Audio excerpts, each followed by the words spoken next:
Webster defines a journey as traveling from one place to another. But in Journey to the Overland, you'll do a lot more than just travel. From the moment your character leaves his hometown, you'll begin to experience the encounters and adventures that could only take place in Journey to the Overland. Whether you're new to fantasy gaming or an old role-playing veteran, you'll feel right at home, yet uncomfortably new to the world of Overland. Far more than a board game, but not quite role-playing, Journey to the Overland combines the best elements of each. Set in a world where sorcery, magic, and might are the greatest powers, and surviving is the only law, Journey to the Overland gives you what the other games won't: a chance to tackle it all alone. With its unique encounter cards, various scenarios, and extensive use of non-playing characters, you have everything you need to enjoy hours of travels and adventures. But the only way to truly appreciate the commitment and dedication that went into this game is to grab your favorite figure, grab the dice, and start playing. Welcome to a way of gaming you will never leave, because once you begin it, there's no returning from. A Journey to the Overland.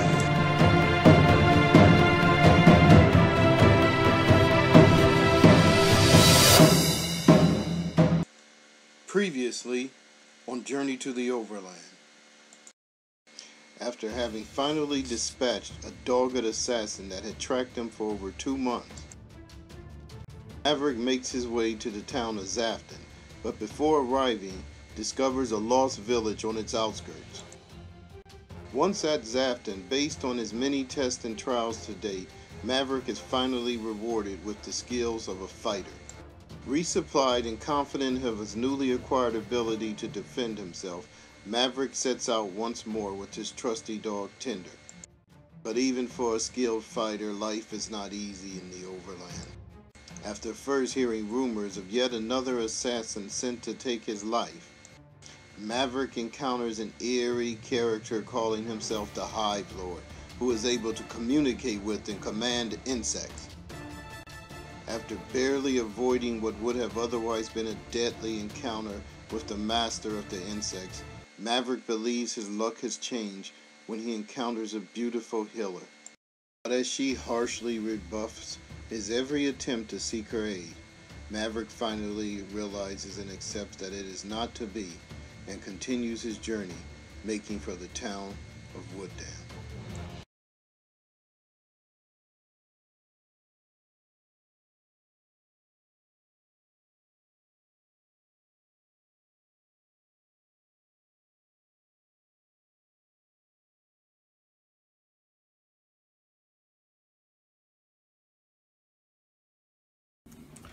Hey, hello fellow travelers. So welcome to another episode of Journey to the Overland. I'm real anxious to get this episode in. I mean, I think if you watched episode 8, Maverick finally got some skills, in particular his fighter skill. So I'm really excited because I think this will be one of the first games that you really get to see how the combat system works. Now, there's a basic combat system in the game, and then there's a optional combat system. So hopefully what I'm going to do is the first combat, I will do the basic combat just to show you how that works. And then the next one, I will use the optional. Typically, when I play by myself, I prefer the optional, but it's a more detailed combat, so it doesn't go as quick. So sometimes if it's a quick one-on-one battle, I'll just use the basic. But if I'm outnumbered or my party outnumbers maybe a stronger NPC, then I'll set it up on the optional. And I'll show you that when we get to that, how that works. But for now, let me update you on where we're at since we last left. Okay, I think when we last left, Maverick was somewhere here, right outside of Wooddam. So I went ahead, I actually played one more turn and got him into Wooddam at the end of the last game. In addition, I wound up selling his the crossbow and the crossbow bolts or quarrels that he got off the assassin, because I realized, I think that they brought me in almost 100 gold or 75 gold pieces. So that was really beneficial. I think when I was first heading here, I was thinking about selling the lantern, which would have only been like 16 or 17 silver pieces. So I sold the crossbow. He had more than enough to pay for his lodging and buy some food. So I think I'll show you that. I think I bought a lot of food this time because I'm kind of getting tired of the same old running out of food, when really that shouldn't be happening, you know, if I was spending my funds wisely. So now he has food enough for 31 days. Now, of course, if people join his party, it will go quicker. And, of course, there's events that could cause him to lose that. So that's the thing. You got to balance kind of stocking up versus the risk of a calamity and then you just lose everything you have. Which is one of the reasons there's a mechanic where you can buy what's called a home in a castle or town. And you can kind of store items there. So you're not always losing everything every time weather or you get ambushed or anything. Because even in a game, if you get knocked unconscious, like you encounter an NPC and you lose the combat, sometimes they'll just knock you unconscious and leave. Most of the time they'll kill you, but sometimes they'll just knock you unconscious and leave. But normally if they do knock you unconscious, you usually will lose all your stuff. And I mean, sometimes the card will tell you that, and then I think you can check the combat section to see whether it happens every time. But so you do want to balance just buying a bunch of stuff and walking around with it against buying what you need, right? But then possibly running out because you get lost or you get detoured. But I think he's still in good shape. I mean, the main thing is he has his fighter skill now. So I think I'm going to be a little more aggressive with moving and doing things. I was looking through the rule book, and actually right now he could actually go to Dwarf Haven and try to become a Dragon Slayer. And the Dragon Slayers are an elite class of, basically they're an elite class of dwarves. But if you get permission from the king of Dwarf Haven, he will let you train as a Dragon Slayer. And we all know from the backstory, Maverick's ambition is to defeat the dragon Valron in his home. And so in order to do that, he's thinking he could get Dragon Slayer. He could become a Dragon Slayer, which not only increases your chance of defeating the dragon, which I still doubt he could beat the Valron by himself. But let's say he gets Dragon Slayer, he gets one of the weapons of power, right? Because in the game, there's 5 weapons of power hidden somewhere throughout the land that you can try to get as well. But let's say he does that, and then he gets a team with him. Now he might have a chance of maybe defeating Valron. Valron is powerful. I was looking at him the other night, and I was like, wow. But, you know, he has a weak spot. But also it increases his chance of actually encountering Valron when he's flying over a certain area. Because there's a rule in the game that says if Valron flies over an area, remember, he makes this flight once a month. He just flies into a town and just blasts it, and so many troops are killed and people are dead, right? Most of the characters, it won't really affect you. You will learn about it, but it won't really affect you. But there's an exception for Dragon Slayers. Because if a Dragon Slayer is in a town or near a town when Valron flies over it on his monthly flight, Valron will skip the town and attack that Dragon Slayer. He hates Dragon Slayers. He will literally land and attack that Dragon Slayer. And that's your chance. That's your chance as a Dragon Slayer, other than actually going into his dragon's home, traveling to this cave and going in there and trying to assault him while he's at rest. Which there's a rule for doing that. But the point I'm trying to make is, even if you don't want to just sit here for a month waiting to go in there, because you can only enter when he flies out, right? So that day he flies out, you go in. And then basically you're stuck in there for a month unless you kill him. Because you can't get in or out while he's in there. So when he flies out, you can then enter. He comes back and now you're in there for a month. So you're either going to kill him or you're just going to sit inside his cave for a month, right? Until he flies out again and then you can exit. But if you don't want to do that, then that's what means you can kind of be around the land and say he attacked Wood Dam, if that's what the role says. But if you're in Wood Dam and you're a Dragon Slayer, he will attack you instead. Now, normally the rule says he will only fight for 4 rounds of combat, then leave. Meaning he's not stupid. He's not going to sit there, and if he hasn't killed you in 4 rounds, which in more likelihood he will have killed you in less than 4 rounds. But if he hasn't killed you, he is going to leave and fly back to his cave. He's not going to sit there and allow troops and other things to start marshaling against him. But that's kind of down the road. So before we start the next day, I want to kind of show you some housekeeping things that I kind of checked up or corrected or noticed from the last game. The first thing I wanted to go over is this Ironsmith card. Now, the last game, a lot of you, well, if you watched the video, all of you saw me pull the card, and I put it back because the caption was wrong. See where it says, this valiant knight will automatically join you if you are a knight? Well, obviously, this is supposed to be an Ironsmith. And I had told you I thought there was an errata on this that gave you the actual text. But I also told you I thought this had been corrected in one of the reprints of the cards I was doing. And so I actually found the corrected card. So that has been corrected. The problem is I am using one of my earlier copies of the, let's just card flash. One of my earlier copies of the game, because I obviously didn't want to take a backer's copy and sit here playing with it when I could be delivering it. So I still had the old version of this card in my deck, because my version was, I think, one of the first ones that was produced that had this error in it. But all the ones that are going to be that are coming out now, that's been corrected.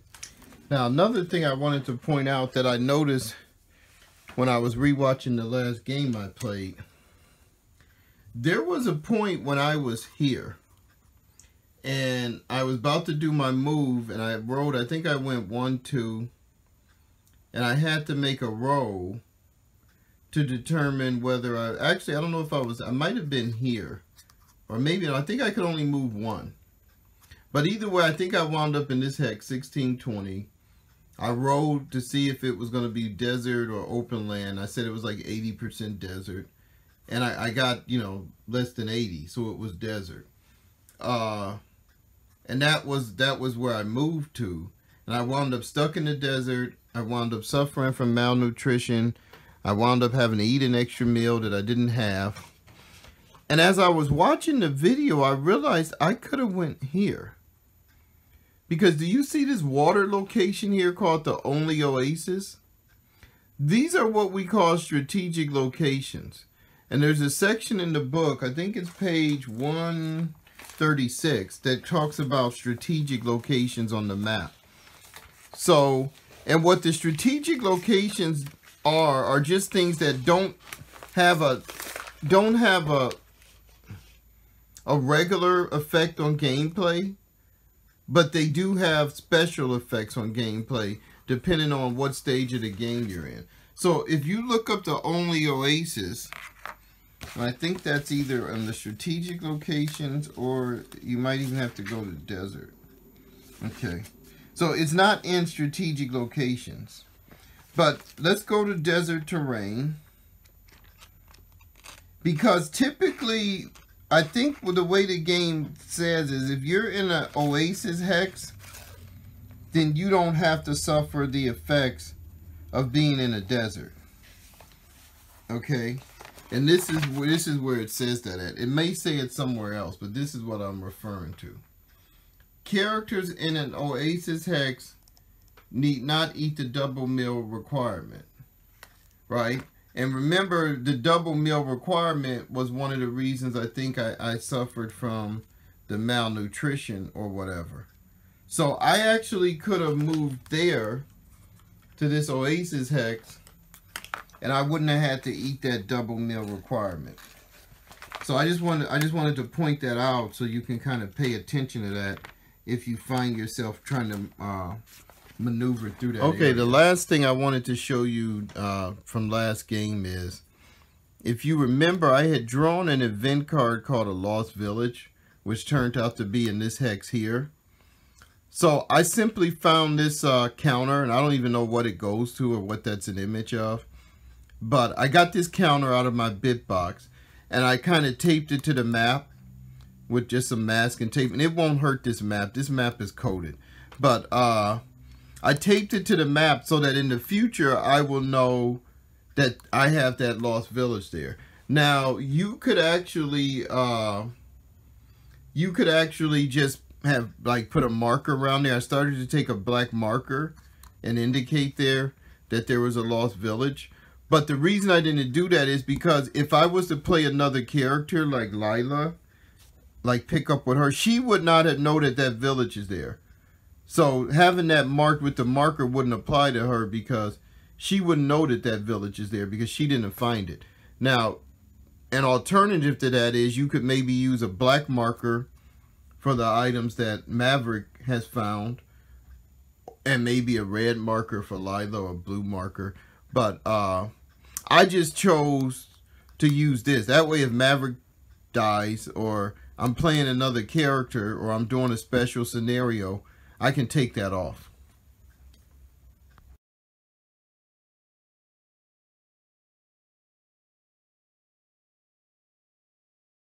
Okay, so we are picking up with day 3 of week 20. This is the weather card for the day. The ground is covered with ice. All characters, traveling animals, or special vehicles will slide 2 hexes in a random direction. So I'm not traveling on an animal or a vehicle, so I don't have to worry about that. Now, what I do want to worry about is what I'm going to do today.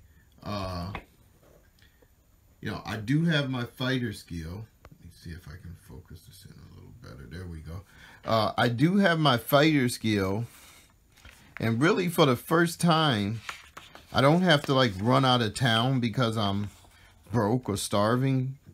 I've got 30 gold pieces, 12 silver pieces. So I'm gonna roll for news and information. I'd like to head, actually thinking of trying to become a dragon slayer, which means I'd have to go to Dwarf Haven, which is north of here. And for you, those of you just joining us, this is actually only half of the game map.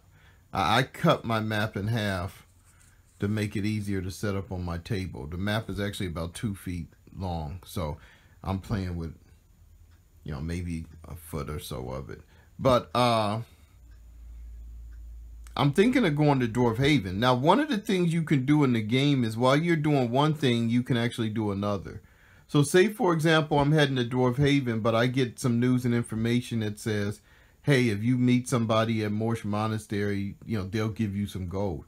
Well, I could stop by and do that, and then I can still keep going to Dwarf Haven to begin the trial to become a dragon slayer.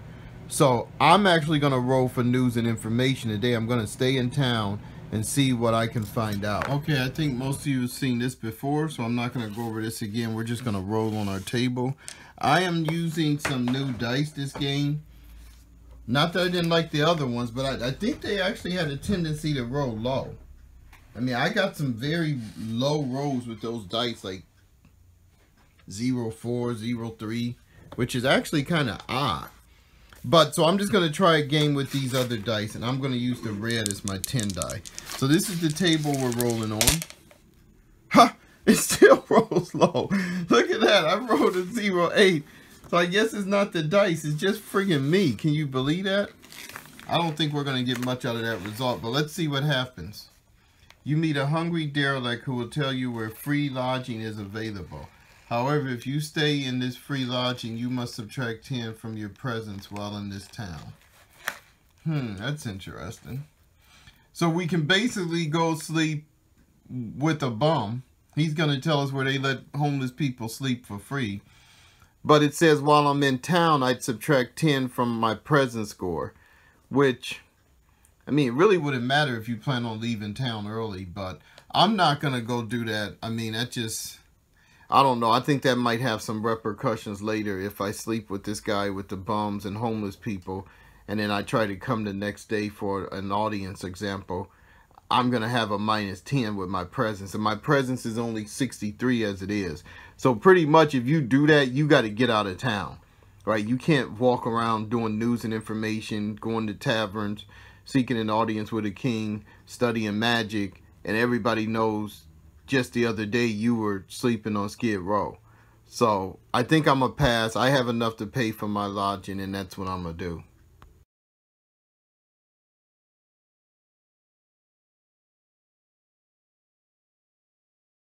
Okay, so nothing came of that. I briefly thought about going to visit a tavern. And the tavern is something you can do after a daily action, but before you eat your evening meal.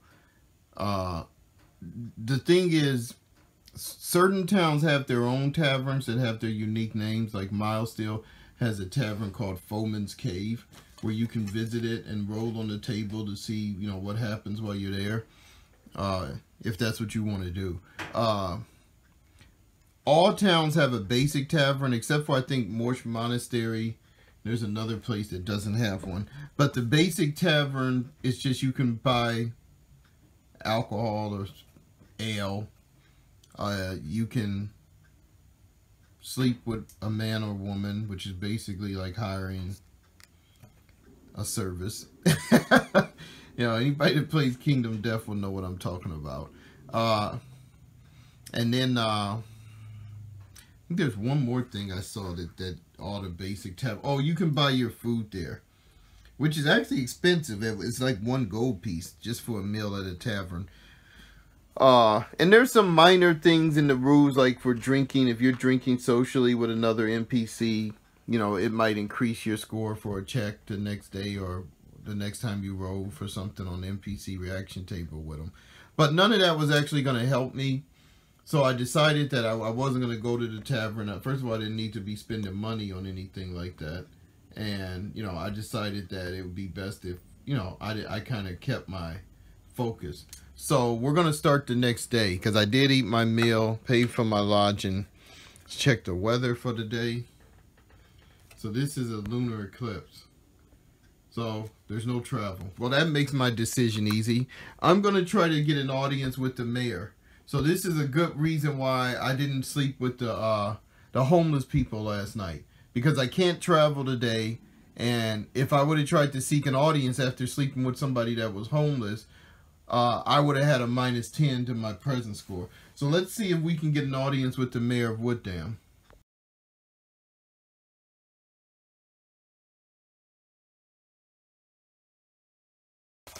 Okay, so for this daily action, we're going to seek an audience with the mayor of a town.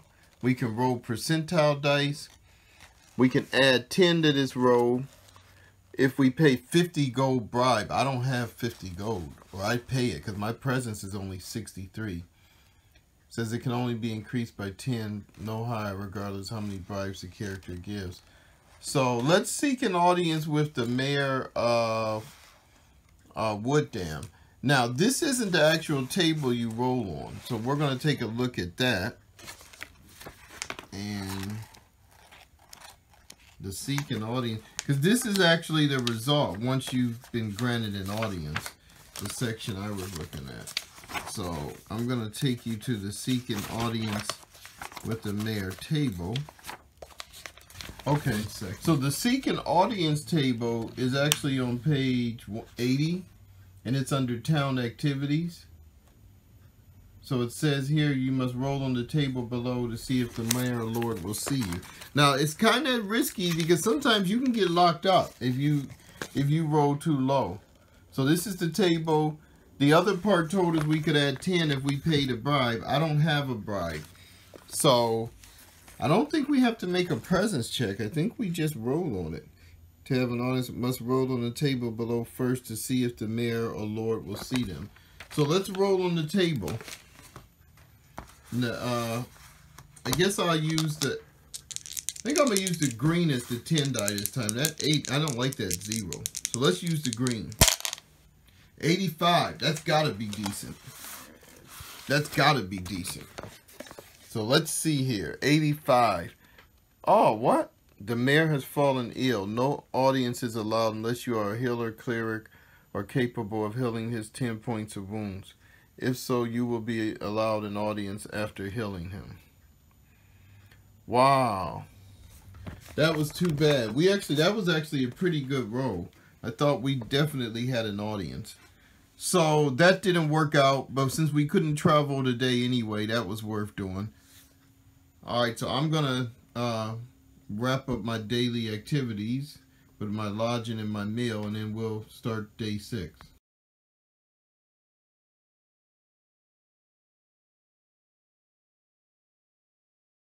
Okay, so we're going to pull the card for day 6. The interesting thing about that audience was if I had the healer, if you watched last episode, I encountered a healer. If she had joined me, I actually could have got the audience because she did have the ability to heal them. So let's see today's weather. Haha, the earthquake strikes. Haha, well, I don't have any animals with me. And when you're in a town, you don't have to like roll to see if you get stuck and things like that. Most of the inclement weather only applies when you're out and you're traveling. I don't know if the rules specifically state that, but unless it's something that, you know, affects the town or whatever, normally if you're inside a town, you're not going to be affected by like a tornado or an earthquake or a volcano or all of that. The weather really is only applicable to people that are traveling. So let's just see though if this is going to keep me from moving. So this is the problem though. If I do try to travel, then I would have to make this roll to see if I get stuck in my hex and take the 20 wounds. So I'm definitely not going to do that. So it's going to be another day of being in town and basically just kind of hanging around town. Although I am running out, I'm going to run out of money soon for paying for lodging. So I can either try to seek news and information again. I can try to seek another audience with the mayor. I could train with a weapon. I could rest. Let me see. Maybe I should rest. So I'm down. My endurance is at 66. From the last time I think I got wounded in the tornado. So I think I'll just spend the day resting.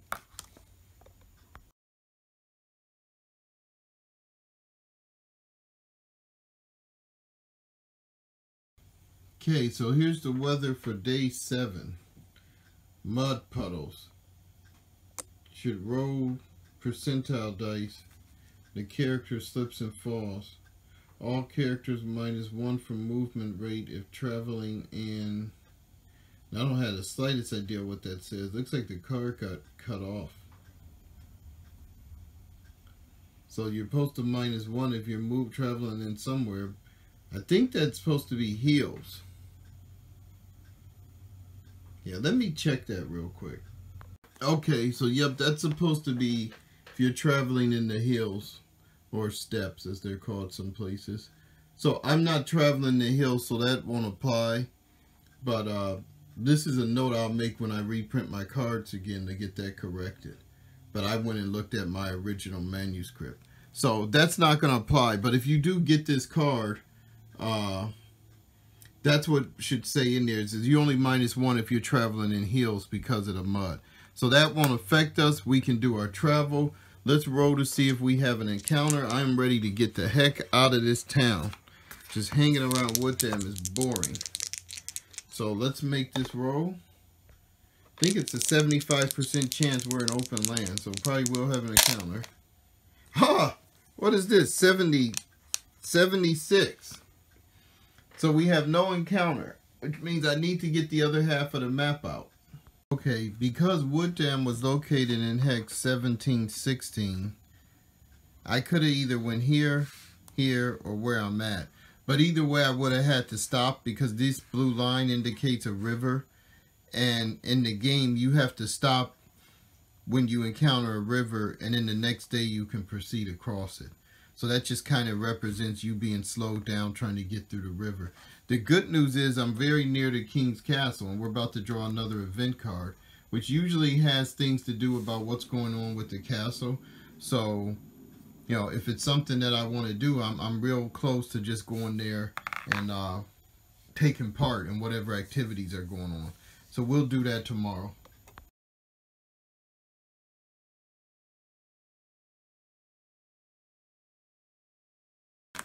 Okay, so when I was looking on my journal, I just finished week 20, which is actually another month of gameplay. And obviously it's another 2-week period. So first of all, he gained another 2,000 experience points. In addition, I have to roll to see where Valron flies over this month. The Dragon Valron. So I'm going to roll for that right now. See if he's anywhere near me. I mean, I obviously can't do anything about it, but I do like to keep track of this in my journal to see what areas he's devastating. So let me go to the Dragon's Home part of the rules, which is what I'm looking for. Okay, so this is the Dragon Flight table, which you roll on. We're going to roll a D10. I rolled a 7. So he flew over Dwarftown. Wow, that's not too far from where the Dragon Slayers reside. So Dwarftown would be right there. This is Dwarftown, this is Dwarf Haven. So these are 2 different locations, although they're both nestled in the mountains. So this is where he flew over. 2, 3, 4, 5. He's not within range of me, because there are some rules that if you have a missile weapon, I think that has like a range that could reach him, you could actually try to shoot him out the sky and engage him. But that's not going to be applicable to me.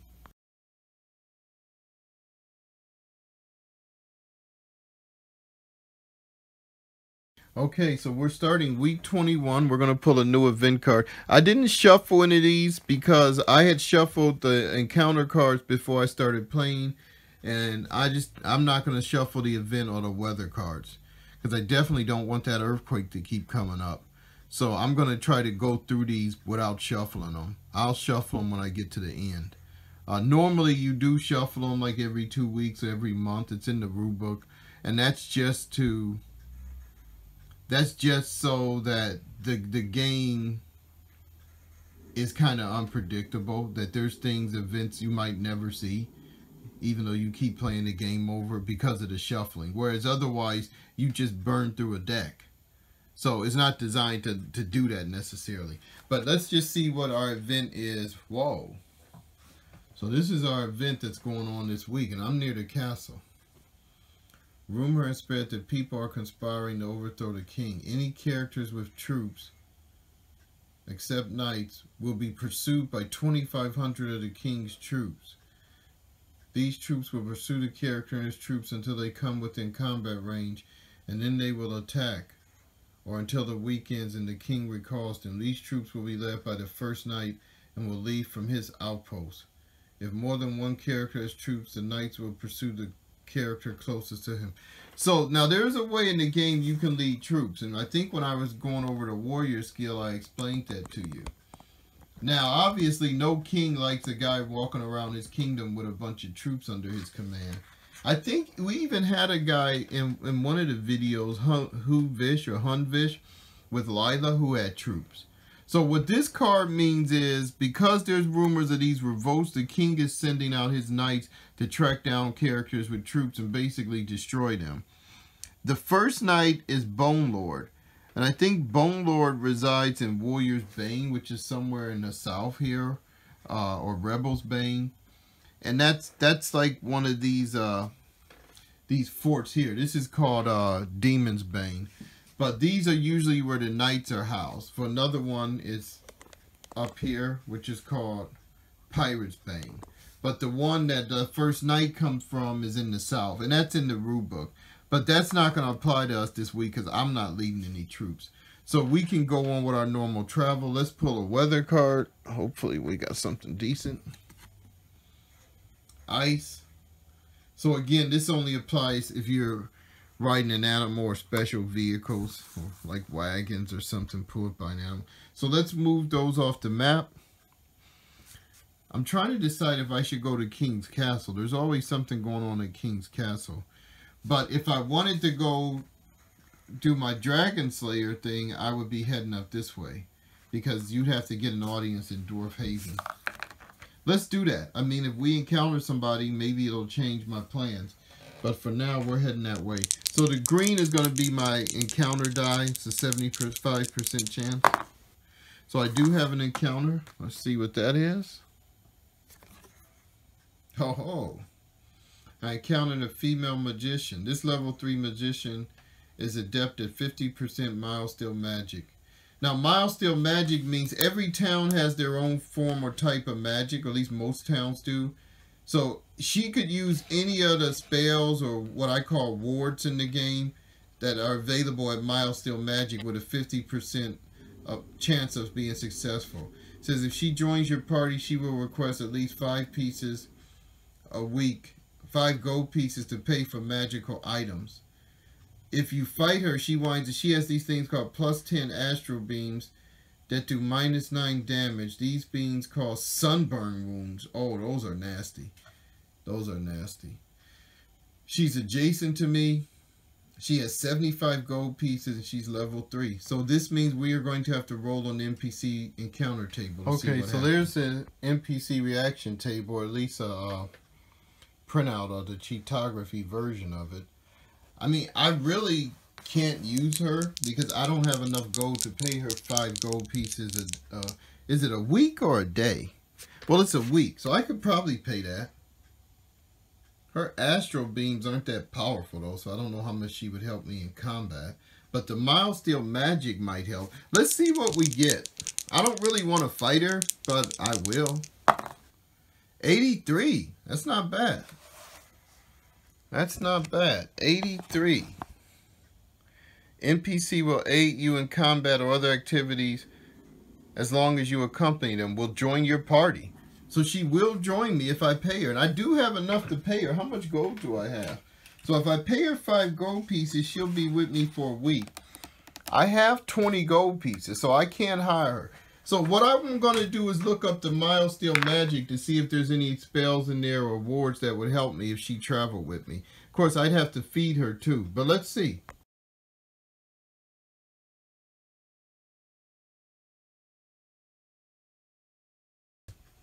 Okay, so these are some interesting magic things for mild steel. It's basically considered a basic form of magic.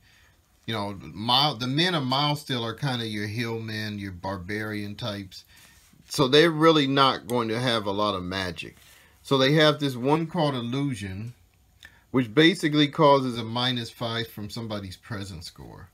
They have class conversion, which basically allows you to temporarily have the abilities of like another class of character. So like if you're a human, you could take on the dwarf class if you're traveling in mountains. So then that means you wouldn't suffer like, you know, for being in the mountains. Or you could take on an elf class if you're in the forest. So you would have less of a chance of getting lost and things like that. And then mesmerization is something that takes a level 1 NPC and you basically can put them under your control for, I think it says a day, but they won't do any life-threatening thing. So if you say you encounter somebody who's level 1 and they're going to attack you, you could put mesmerization on them and they basically will not attack you or anything for that day. So they're not great spells. I mean, there's not anything that's really going to save your life in an emergency. But, I don't know.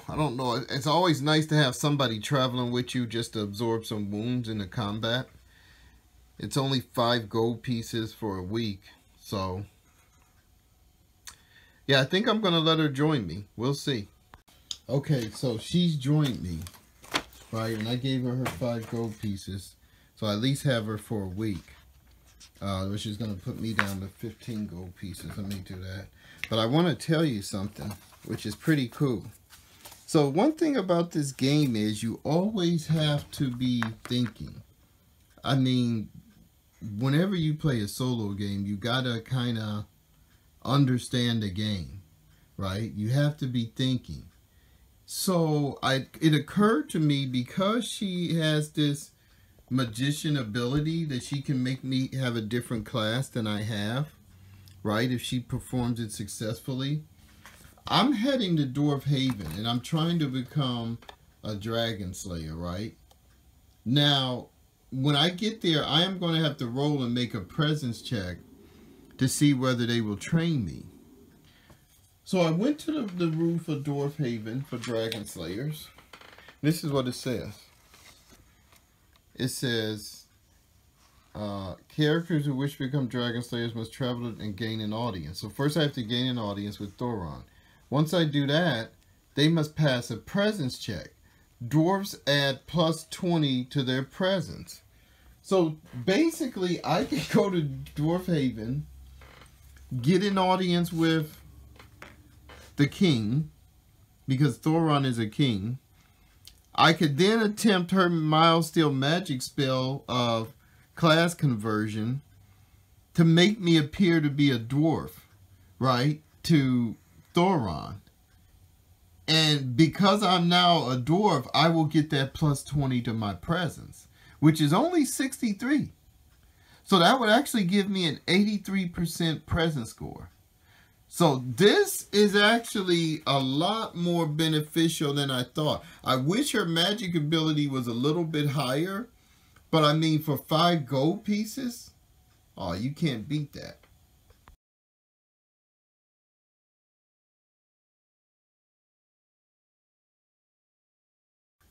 Okay, so while we were off camera, she has a pretty high agility. I decided to go hunting. We basically found a badger, but we didn't catch it. She was actually wounded, but she only suffered 2 wounds because it was just a badger. So we're going to start the next day, just day 2 of week 21. Let's pull a weather card. So it is snowing. Roads are slippery. Travel not allowed. Players traveling on foot -1 from their movement rate. So we could travel, but we would -1 from our movement rate today. So that makes some slow progress. I'm still over here by the river.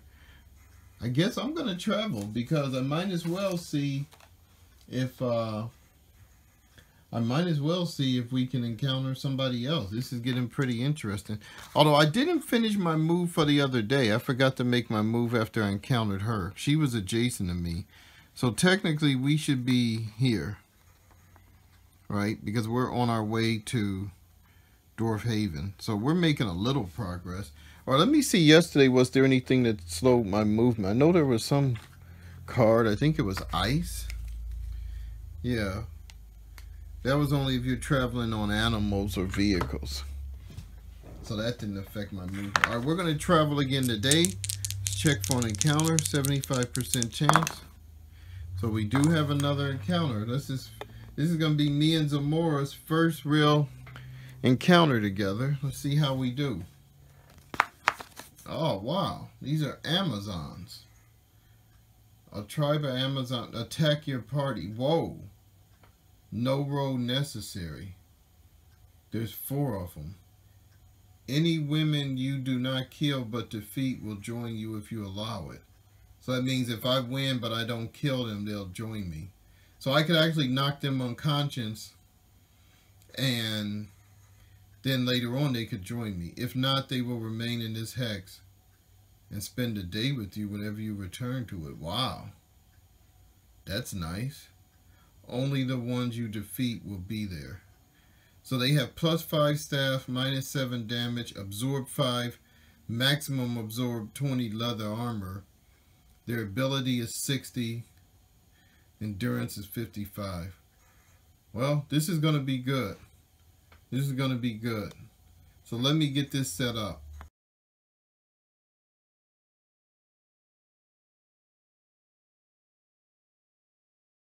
Okay, so this is the setup. This is going to be real exciting. So what I did so that I could keep track of everything is I am going to keep track of the Amazons here. 55 is their endurance, 20 is their armor. Now their armor only absorbs 5 points of damage at once. So some of this will come right out of their endurance, but effectively they have almost a 75 endurance each. So that's a lot of wounds to put on them. For Maverick and Zamora, Maverick's endurance right now is only at 69. Zamora's is at 66. Now, because we are here, we do have the option of evading in the king's castle. think I could do a 2 evade action and get out. The problem is with the 4 of them, they would all get strikes at us as we left.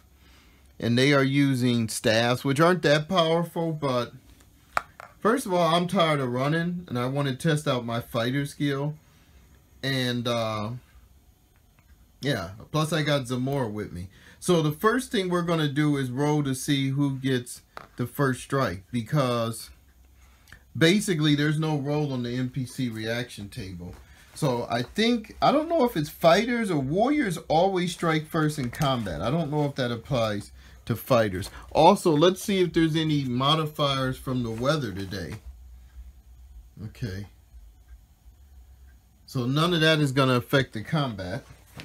Probably wouldn't have affected me anyway because I'm a fighter, but I was trying to see if it could affect them.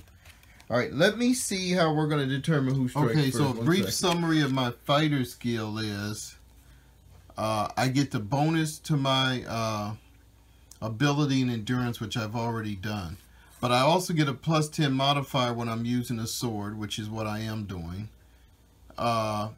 You do -5 additional damage, it says, when fighting with a sword. However, that's clarified up here to say it's when you're fighting alone, which I'm not alone right now. So I wouldn't get this -5. This is kind of a summary. The actual rule you should follow is what's up here in the written part. It says I can strike 2 opponents in 1 round of combat or 1 opponent twice. So that would apply though, because it's not contradicted up here. It says I don't suffer any negative modifiers for wounds, terrain, or weather effects. So, although I would still get any positive ones. I may use a weapon in combat, but it doesn't say they automatically strike first in combat, which if you go to warrior skill, warriors automatically strike first in combat, which is where I think it says here. Cannot. Warriors, see where it says warriors always strike first in combat unless surprised. First of all, I got to see if my fighter skill is going to be available to me, which is going to be huge. Because if not, then we may get out of here. So my fighter skill is, let's see. Yeah, this is going to be a huge roll. I forgot. I have to roll to see if my fighter skill kicks in. I am I think it's 65 or was it 68% fighter? Come on. I'm not going to cut away. 67%. Let's just roll it. Green die. Oh, 66. Oh, that's what I rolled. Whoo. Man, I almost didn't have it available. When I saw that green 6 came up, I almost panicked. But I do have my fighter skill. So now we'll roll to see, we'll see who goes first. Because I don't know if it's based on agility when nobody has a skill which specifically says they get to go first. So it might be just based on your agility.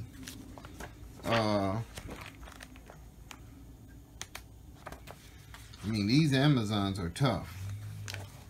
Believe me, I'm not going to underestimate them. The character with the highest agility strike first unless otherwise stated. An example, a skill or other training. If the agility scores are equal, players should make agility checks to see who strikes first. With the character who makes a successful check or the most successful checks going first. Alright, so I know all of them have the same agility, which is actually 61. Which is higher than my agility, unfortunately. Because I think, what is my agility is very low. That's why I can't catch rabbits and stuff. My agility score is 51. But let me see what Zamora's agility is. Hers is, she's my follower. Hers is 85. So she will actually strike first. Now, in combat, you can either do a regular attack or you can try to use, you can change weapons or you can try to cast a spell. But if you're trying to cast a spell or perform magic, you don't also get to do your regular attack unless it says so. So the first thing she's going to do is try to use her Mild Steel magic and cast Mesmerize on one of these Amazons to basically make her stand there and not fight us. Okay? Now, it says she won't do anything life-threatening, so I can't make her attack another one of her sisters because that would obviously threaten her life, because then they'd attack her back. But I can't make her stand there and do nothing. So hopefully if I make this pass, I need a 50% chance of casting mesmerization successfully. Using the green die. Come on, green die, come on. Oh yes! I rolled a 0-3. So this woman right here is basically out of the fight. She's just going to stand there mystified. And her sisters aren't going to know why she's standing there doing nothing. But that's basically because Zamora has just cast mesmerization on her and kept her from participating in the combat. These three will now get their strikes. So it doesn't really say who they would strike. So normally what you do is you divide the combat up. So 2 of them will strike me and 1 will strike Zamora. So let's roll for the first one striking me. She has an ability score of 60 plus 5 from the staff. So she needs a 65 or higher to hurt me. She rolls a 4. So that will land. Let's roll for the other one. She rolled a 93. So that one won't hurt me. So I will take -7 from this one female's attack here. And obviously the first thing they would have did was close in on us. So I'm going to move them up. This one is not. She's going to just stand where she's at. But these are closing. Now this is not the optional combat. This is just the regular combat. But it said they were 1 hex away. So they basically moved in and then made their attack. So I take 7 wounds, which puts me at 62. But now all of the Amazons that can attack, well no, this one is going to see if she attacks Zamora. She has a 63 as well. No, 65. She rolled a 59, so that hits Zamora. Zamora will take 7 wounds. So Zamora's down to 59, I'm down to 62. Now it is my turn. I have my ability score is 90 plus 10 because I'm using my broadsword, which basically is 100. There aren't any modifiers I think that is going to bring that down. So let me check the modifiers. See if there's anything like if you're outnumbered or something. So these are the things that would bring mine down. They're not mounted. I'm not wearing armor. I'm not surprised. The wounds wouldn't apply. We're not in ice or desert hex. I don't have troops and they have not made an evade action. So basically I can't even miss with this strike other than, you know, if I roll 100, which is always a miss, 0-0. Even though I have a 100% score, if you roll over, the highest you can have is 99. So that's not a miss. Now that's 1 strike, and I can strike 2 separate opponents, or I can strike 1 opponent twice. And because of their armor, I'm going to strike 1 opponent twice. So I'm going to strike this one again with my broadsword, and that hit. So I got that person got hit twice with my broadsword. But because I have a dagger, which is one of the weapons you can fight in combat, which is using 2 weapons at once, I can now strike at that, and that will have, well actually I had a 97. So, but I still don't think I missed either one of those, because I just realized my ability is lower. For my dagger though, it's going to be 87 plus 5, which would be 92. But let me see if you suffer a modifier when you're fighting with 2 weapons at once. Okay, so there's no modifier for using 2 weapons at once. You just have to be able to use it, which the dagger is one of the ones you can. So I'm going to roll with my dagger, needing a 92. Hit. I'm using the green as my 10 die. Hit. So I'm going to attack. I'm hitting the same Amazon. I'm going to try to take one of them out real quick so that, you know, I can concentrate on the other ones. The dagger only does 5, so her armor will absorb all of that. But because her armor was already done, her armor, that Amazon's armor is now depleted. and her endurance is at 35. Her armor is depleted. Okay, and so that would end the first round of combat. So we're going to go to the next round of combat, again going by agility. Zamora is going to try to cast mesmerization on another one of them, because the other one is out of the fight. So she needs a 50% roll. Green is my 10 die. Yes! Ho ho! This girl is rocking. So Zamora mesmerizes this one, causes her to pull back and stop fighting as well, right? So then the last two there, they're like, what the heck is going on? So they're both gonna gang up on, matter of fact, I think this time they're gonna gang up on Zamora, because they realize she's a caster. So this first one, she doesn't have wounds of half her endurance, or she'd be suffering, I think, a -20 modifier. So she's still at her full attack of 65. Oops, let's roll that again. 65. She hits, and so that will do 7 wounds to Zamora. Her companion rolls. She hits. Oh, man. So now they're ganging up on Zamora. That's 14 wounds they did to Zamora. Whoa. I'm not going to let them hurt my girl Zamora. All right, so Zamora's down to 45, but this combat's about to end. So this one here is my attack now. Using my fighter skill, I am at 97. Oh, 92. I almost missed, but I didn't. The other one, I'm going to attack the same one again, this time with my dagger, because I'm doing 2 weapons at once. So a sword, dagger. So I'm going to attack her with the dagger, because I think I'm going to use my other one on that one. I haven't decided about my other strike yet, but let's do the dagger. 93, dang. I missed with the dagger. Wow, that's interesting. So anyway, she has no armor, so that broadsword is going to put the whole 15 on her. Her endurance is down to 20, which basically means she's going to start suffering a -20 modifier, because she's almost at, she has less than half her wounds left. I have another strike. The dagger missed on that last strike. I'm going to strike her again and try to finish her off, because if I hit with my sword and the dagger, she's done. Her armor is destroyed. So let's do the sword and then 97. Yup, and the dagger 92. Yup. So that's 20 points of damage. She's gone. This one is down. This one is down. And those are my 2 strikes. And we go into the next round of combat.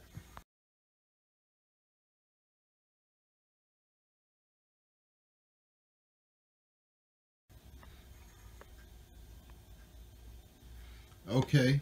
So Zamora is here again.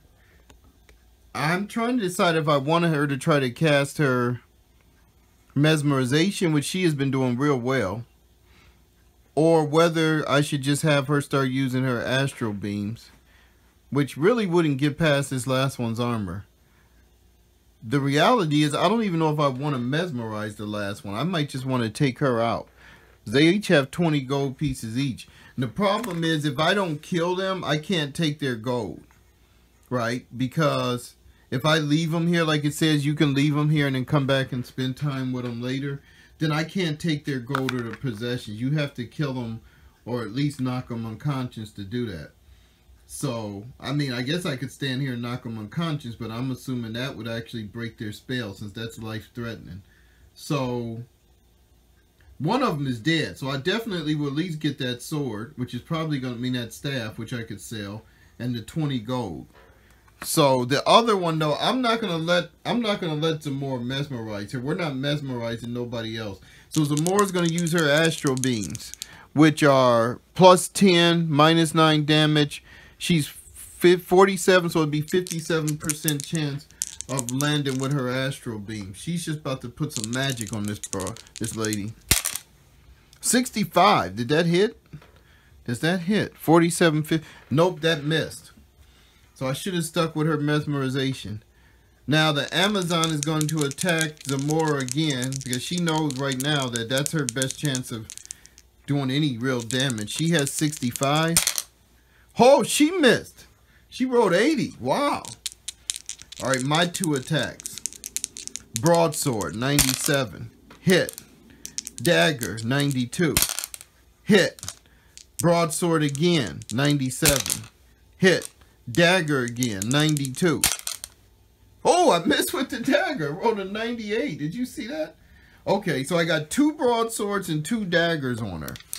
So this is the way we do it. The broadsword does 15 points of damage. Now this is her armor, but it only absorbs 5.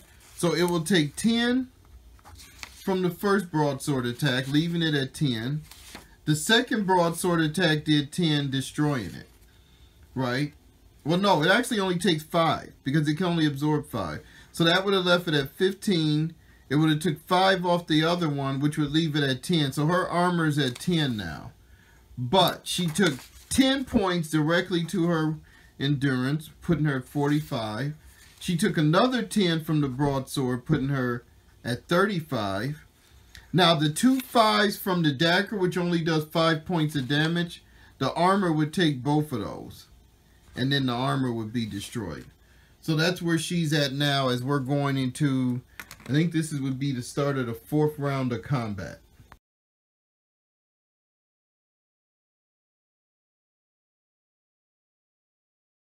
Okay, so once again, Zamora has the highest agility, so she would start out this round of combat. But I'm trying to think. I'll let her try her Astral Beam again. She has a 57% chance. The green is the 10 die. She hit. So that does -9 damage. Her armor's gone. So she goes from 35 to 26. I'll now attack her with my broadsword. 97%. Oh, that's crazy how I'm rolling all these 90s, but that was a hit. So and that she has no armor, so that takes 15 off. That actually drops her down to 9, which basically means she would fall unconscious. And then one more blow that hits and she's dead. So we won that combat. Now these 2 over here, technically, we could just attack them and take the spell off, but I'm not going to do that. I'm going to leave them here in case I decide to come back. So we're going to clean all that up and be back.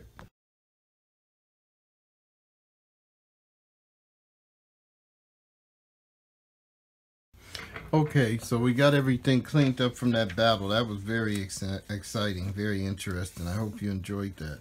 So I did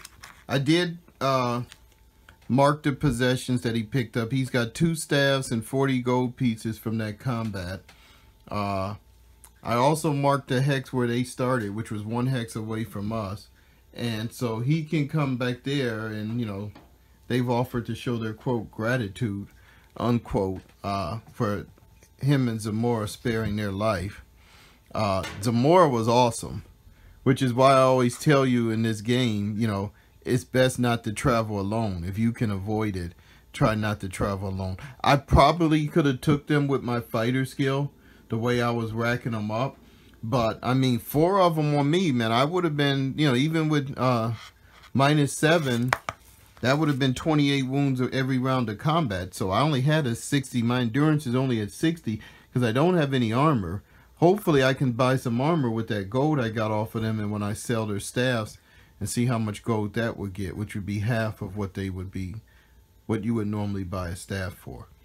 But anyway, I'm going to end the day. We're going to eat. I don't think we're going to go hunting because I don't want to risk Zamora getting hurt hunting because her endurance is pretty low. I think she's down to 40 something. So, yeah, but we're going to try to see if we can make it. Let me see what her endurance is because she has 23 wounds from that combat. I think, was it 23? Well, 21 plus 2 from hunting. So her endurance is normally 68. Yeah, so it's down to 40 something. So yeah, we're not gonna. I'll use my own food supplies, and then we'll do another day.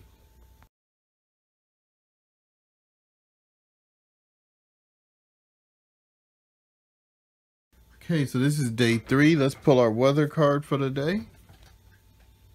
Oh, that's nice. The weather's clear. Nice clear day. So, looks like there might have been some winds blowing. But other than that, it was a pretty clear day. So, Let's roll to see if we have an encounter. 75% chance. We're going to keep making our way toward Dwarf Haven and Maverick's Destiny. Whoa, we definitely have an encounter.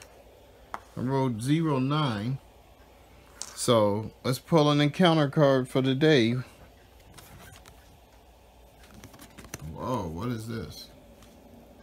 Ambush. Oh my goodness. Your party is ambushed. If you own any troops,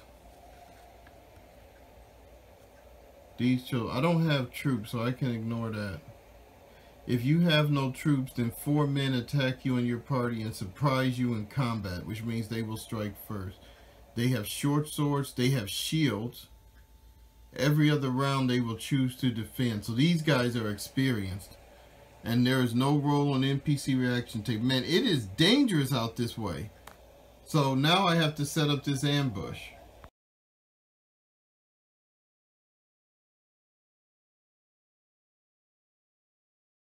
Okay, so here's the setup for this combat.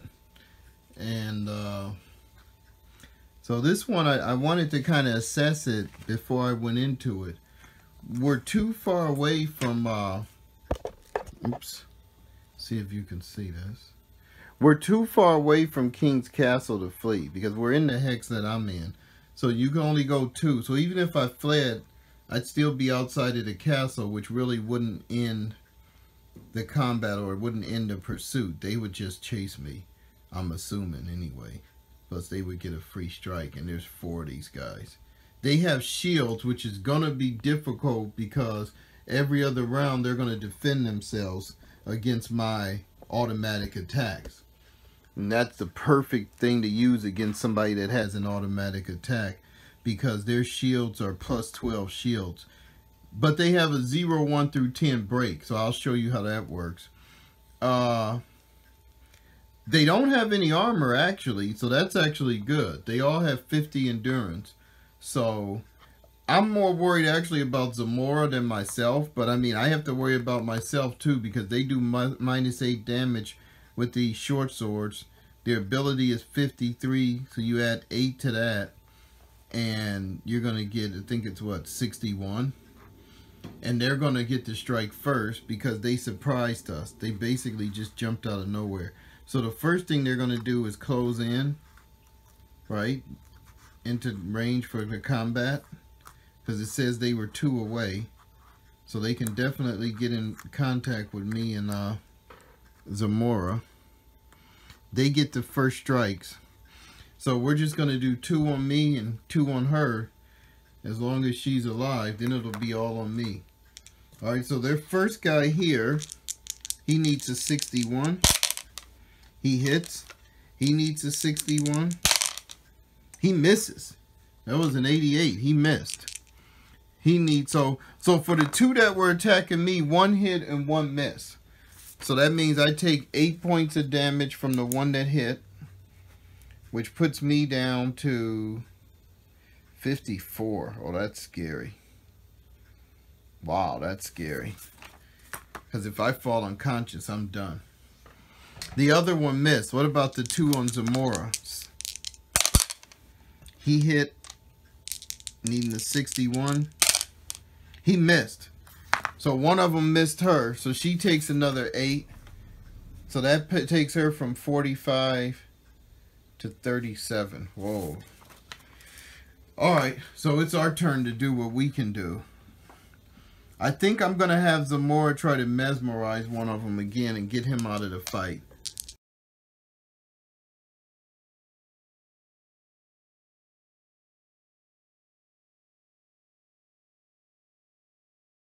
So she needs 50% or better, or less, I mean. Come on, Zamora. The green is the 10 die. Oh! She rolled 61, so it didn't work. Oh, that's going to hurt. That means all 4 of them are going to come back at us next round. I'm just going to do my strikes. I mean, I don't, there's nothing else I can do. I just have to fight. So the first guy here, I'm going to attack with my broadsword. And I think I don't know whether I should divide up my attacks or not, or whether I should simply focus on one. I think I'm going to... Dang. They have no armor. Alright, let me attack this guy to see whether or not I'm even successful. Then I'll decide what I'm going to do. So Maverick is going to strike him with his sword. 97%. I hit. Strike him with the dagger, which is a 92%. I hit. So that's 20 wounds that comes off of him. So that puts his endurance at 30. Right? Which is not over half. So if I don't attack him again, he'll hit me with full strength next round. But there is one saving grace, because it says every other round they will defend. And if you would defend, you don't strike that round. So I'm going to hit him again. With my broadsword at 97, lands. My dagger at 92, lands. So I did another 20 points of damage to him. That puts him down to 10, which that actually would knock him unconscious. Now he can get up next round, but he's going to be unconscious. He's going to be unconscious. So let me just check that, because I want to make sure when can they get up when they fall unconscious in the combat.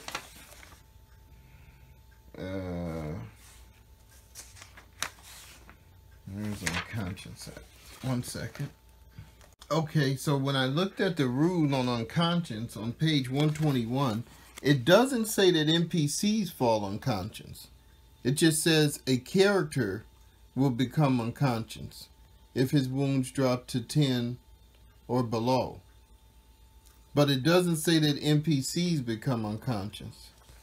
So I'm not going to knock them unconscious. I'm going to assume they fight through it. I guess unconscious is something that happens after a battle when you're just so weary. He's down to 10 either way, though. Another thing I didn't do, but I don't think it made a difference because I looked at all my rolls, is because I was surprised, I was supposed to minus 10 from my attacks. Because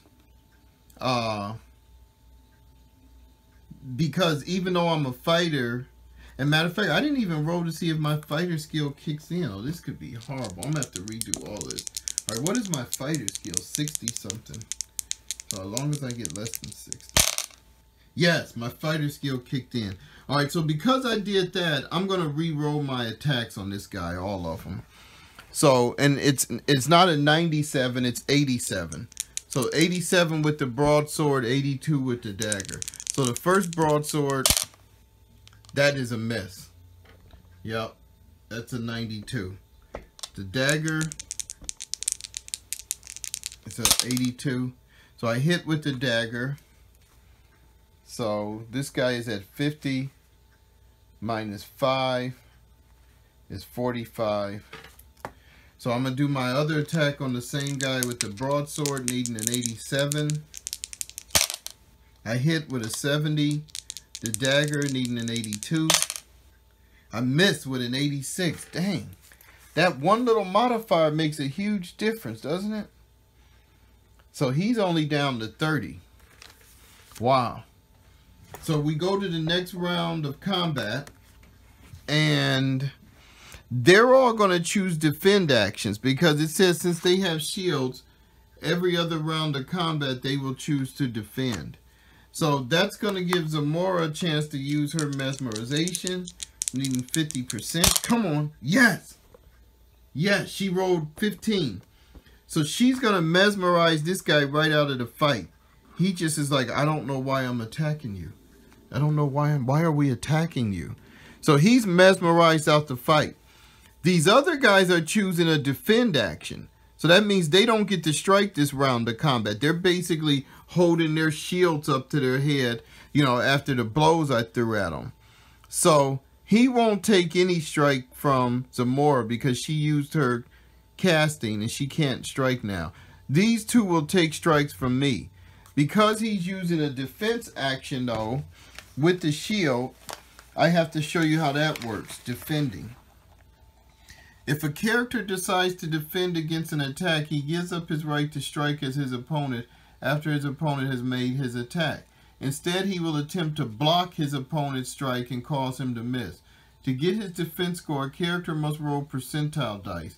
He then adds the modifier. So this guy has a plus 12 shield. Let's roll percentile dice. He rolls a 69, plus 12 is 79, that's 81. Right, so his result is 81. The result is his attacker's, this sum is then subtracted from his attacker's attack score. So I have to subtract 81 from my 97. Because I don't have the minus 10 for being surprised in combat. That was only during the first round. So 81 from 97 leaves me a 16% chance of hitting him. It's a modified chance of hitting him. A character must state if he is defending before each round of combat starts so that the attacker can adjust his attack score appropriately before rolling for a strike. A character can only defend every other round. Now, he has his shield, which has a break of 0, 1 through 10. I have to roll 16%. So basically, if I hit, I'm probably going to break this guy's shield. So let's roll for this guy. I only have a 16% chance of hitting him now. And I don't have any modifiers. I don't think I get plus 5 if I'm fighting alone, which I'm not. To my damage. And I already added to 10 for using a sword. So 16% chance. Let's see here. I'll let you see this. 48. So I did miss. Didn't break his shield either. So the other guy's going to roll for his defense with his shield. He rolled a 98. Holy cow. So really, I only have a 1% chance of hitting him between that and his shield. And I didn't do it. I rolled a 70. So they survived that round, which means we'll go into the next round of combat where they will strike first.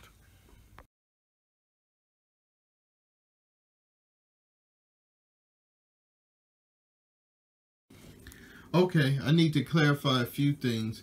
First of all, they're not going to strike first this round of combat because her agility is higher than theirs. So Zamora would still strike first. Their agility is 70.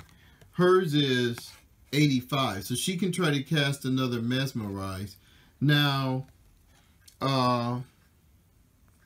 as far as the falling unconscious, I've always played that characters and NPCs fall unconscious when their endurance reaches 10. And I'm going to keep playing that because I noticed when I was reading the defense rules that it just used the word character kind of generically. So I'm assuming if they're allowed to do defense in their NPCs, then they can also fall unconscious like a regular character. And I think elsewhere in there it does say characters or NPCs fall unconscious. But since I re-rolled his attacks, he's still not unconscious. So it kind of worked out. But going forward, if they fall below 10, they will fall unconscious. What I will do, though, is normally a character revives the following morning. But since we're in combat, I will let them revive the next round. They will get up. So they basically fall unconscious.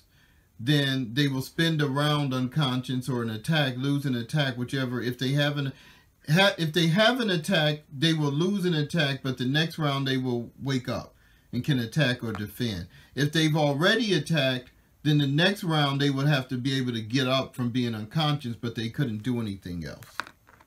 Okay, we're going to roll for Zamora's Mesmerize. See if she can take another guy out of this fight. Nope, she failed. So the first thing is her attacker is going to hammer her because he sees she's already mesmerized one of his friends. He's a 53 plus 8 is 61. He hit. He rolled a 51. So he does another 8 points of damage to Zamora.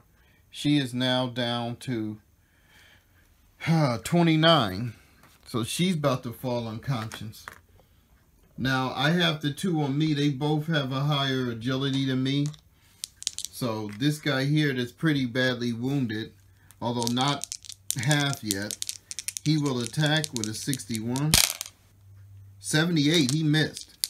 61 for him. 45, he hit. So that does 8 points of damage. So now Maverick is down to 46 endurance, which is getting scary. So I told you that fighter thing is not automatic. It doesn't mean you're always going to win. So I am going to strike this guy again with my broadsword. I'm at 97. Have I got wounds of half my endurance? Yeah, but I'm a fighter, so I don't have to subtract it because I'm wounded. I'm not surprised anymore, so I don't have to take that into account. So it's just 97. 85, so that's a hit with the broadsword. I am going to use my dagger with a 90, is it 92? 72, so I that passed too. So he takes 20 wounds. So he definitely is going to go unconscious. Then I'm going to use my other attack, my other strike again.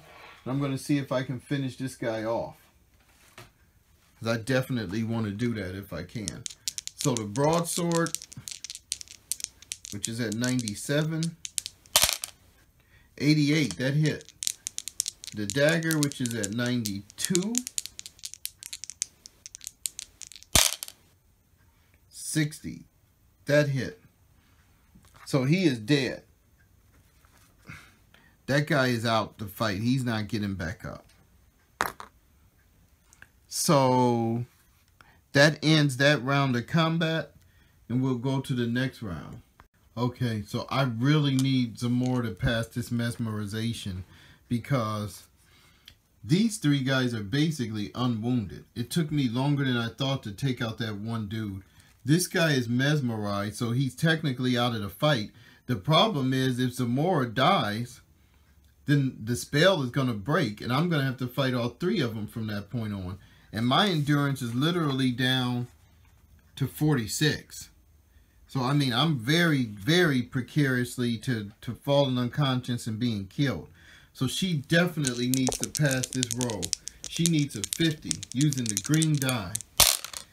Let me open my eyes. Yes!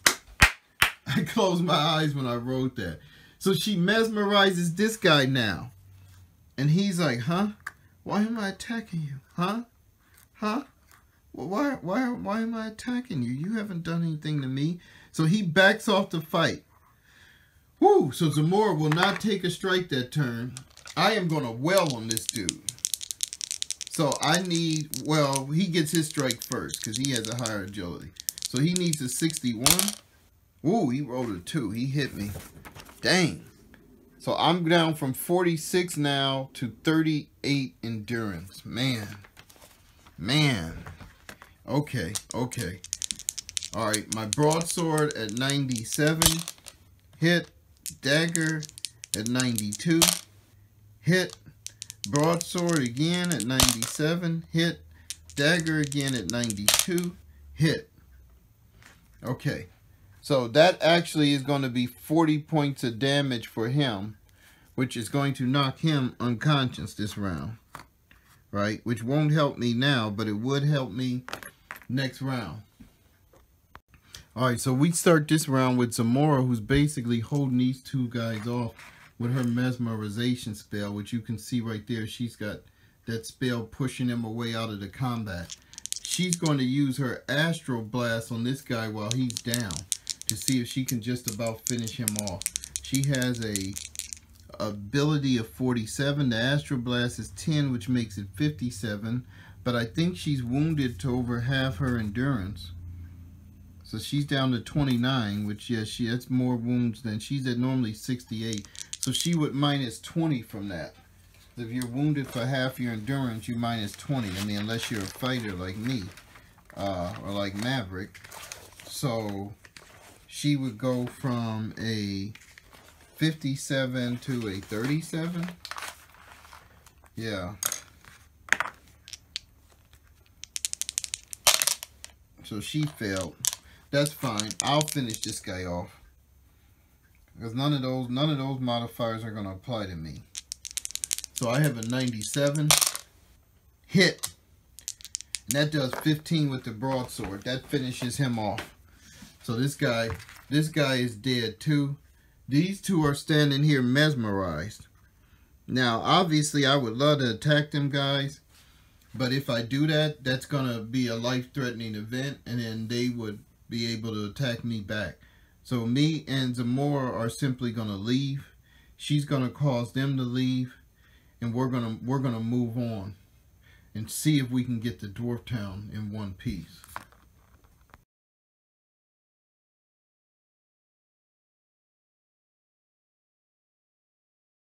Okay, I want to show you some of the bookkeeping I've done since I've had so many combats lately. Obviously, my number of men killed has went up significantly. I think I was at 1 with the assassin. I'm now up to 5. I've had a total of 10 combats.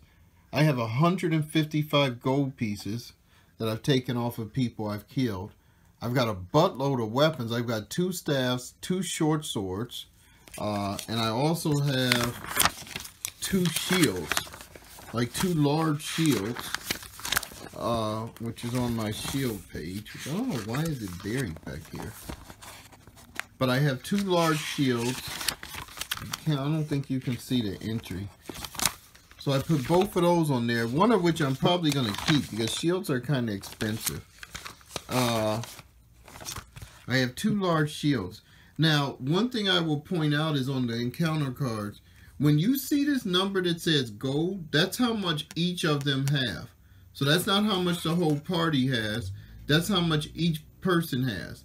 And since there was 4 of them, even though it says 1, but it told me in the combat if there's no troops it's 4, then that means each had 50 gold, each had this short sword and the shield.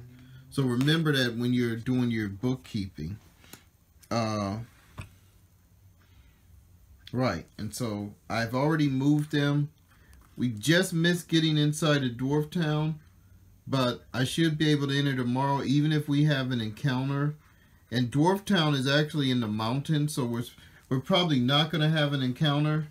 But even if we did, I could probably flee or escape right into the mountains. Because I'm badly wounded. I think my endurance after that battle was down to 38. Which is mean basically I could just pass out and die. You know, somebody with a broadsword, 1 or 2 hits and I'm out. So that was, we got out of that combat just in time.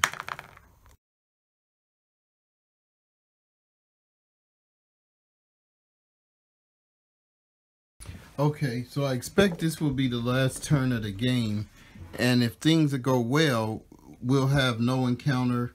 We'll go on into Dwarf Town, and what I will do off camera is cash in some of these extra weapons I got, buy them some lodging, and to be honest with you, I'm probably going to let them rest for a week or 2, because they are very badly beat up.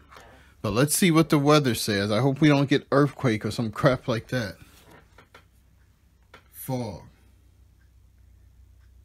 So we'd have to check for getting lost unless we own a lantern, which would really suck around here, right as we're on the doorstep of going into Dwarf Town, if we had to check for getting lost.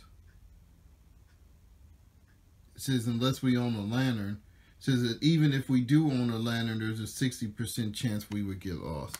So I'm not going to risk that at all because I don't want to get pulled away from Dwarf Town right where we're on the doorstep. So today we will just lay out here and rest. We don't have to worry about encountering anybody if we're resting.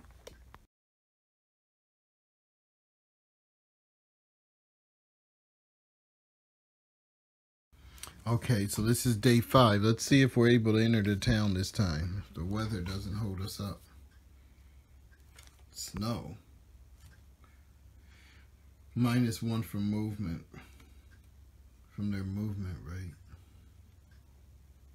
Well, that's odd because since we're entering mountains, our movement rate is normally 1.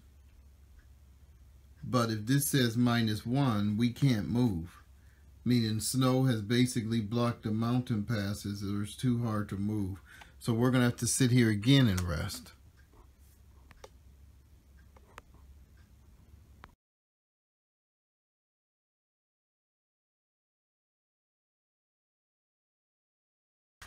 Okay, so that's the weather card for day 6. So I did rest. I got enough food. I think I got like 18 days worth of food left. So between the two of us, that would last us like another 9 days. But normally I would probably just stay outside and rest because I have enough food. The problem is I'm worried about pulling a weather card like an earthquake or a tornado or something like that that causes us to take more wounds, right? Especially if it comes up soon and we haven't healed. You know, if I was to take 20 wounds, that would almost knock me unconscious. And I think it would definitely knock Zamora unconscious. So I just don't want to be laying around out here exposed to the weather. Any normal time, though, I would actually, I would actually just go ahead and stay outside and rest. But, our endurance is way too low to do that. So let's see what the weather is for day 6. Strong winds. Well, I don't really care about getting an added 1 to my movement. I only need 1 to get in Dwarf Town. So let's see what the % chance of an encounter when you're entering the mountains is. So entering mountains is 45%. Let's roll on that. Hopefully we will not have an encounter. Yeah, 60 something. So there's no encounter. Whew, I was holding my breath. So then we move right on into Dwarf Town. So we got a lot of gold, we got a lot of weapons, and we are very, very close to perhaps Maverick's destiny here at Dwarf Haven in the home of the Dragon Slayers. So see you next time. My name is Maverick. I'm from the town of Milesdale, and I live in the Overland. The Overland is a dangerous place. You never know what you will run into, and you never know what you will find. When at all possible, never ever travel alone. And when all else fails, it's better to run and live to fight another day. And in the end, if you have faith, hope will light your way.